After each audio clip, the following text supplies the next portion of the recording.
స్వాగతం. Breaking news.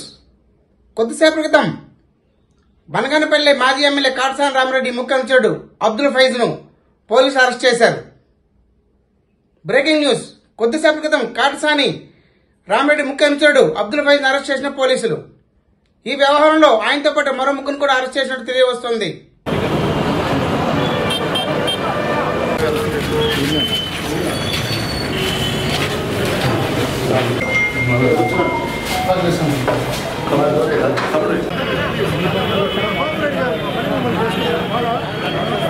Hello sir,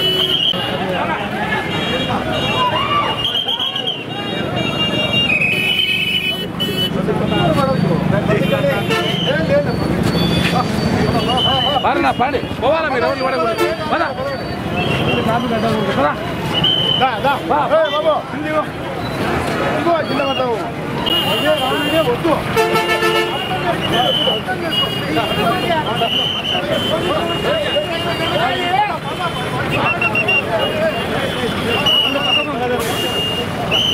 చేయండి.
నేను అబ్దుల్ ఫైజ్ భార్యనండి.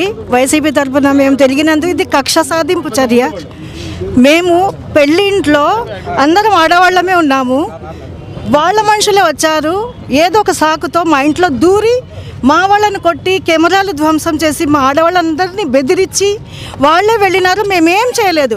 పెళ్లి ఇంట్లో అందరూ సందడిగా ఉండే ఇంట్లో బలవంతంగా దూరి మా మీదకి వచ్చి మా వాళ్ళని కొట్టి మళ్ళీ ఇది ఉల్టా మేమే కొట్టినాము, మా వారిని మర్డర్ కేసులు ఇరికిస్తాము అని చెప్పి తీసుకొచ్చినారు. ఇది ఎక్కడ అన్యాయం అండి? ఇది కక్ష సాధింపు చర్య. ఊరికి పెద్ద ఒక మినిస్టరే ఉండి మమ్మల్ని అందరినీ కాపాడుకునే బాధ్యత ఆయనది.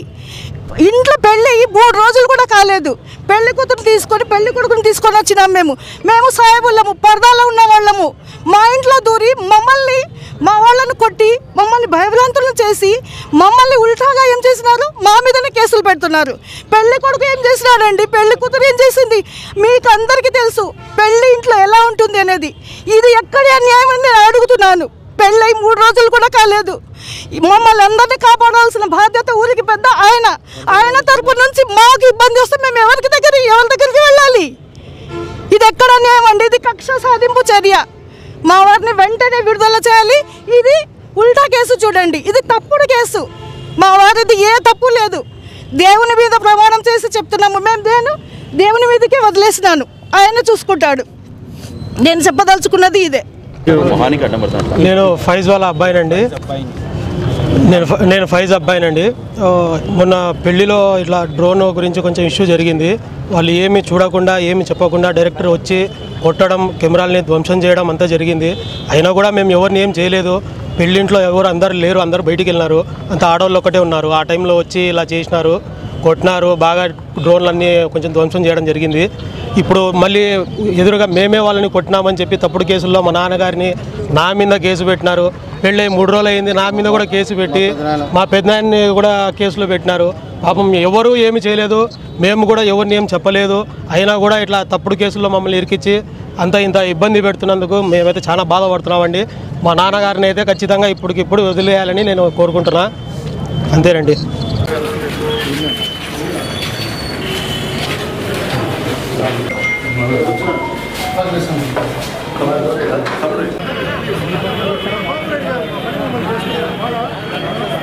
హలో సార్,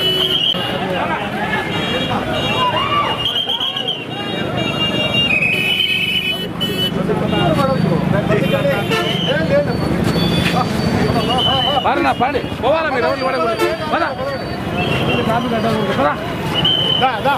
బాబు ఇదిగో కింద పడతావు వద్దు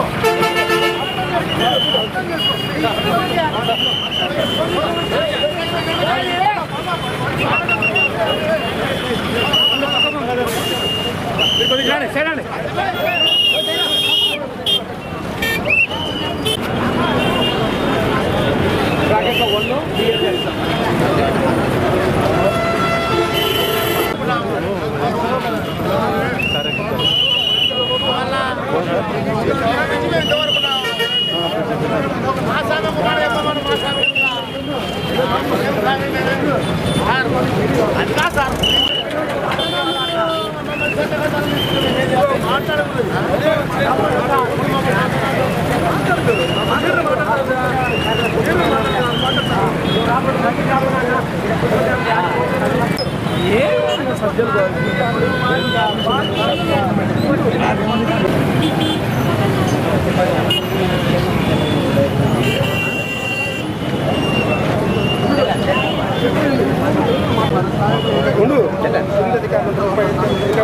అందరితో మాట్లాడతారు వాళ్ళు తీసుకుని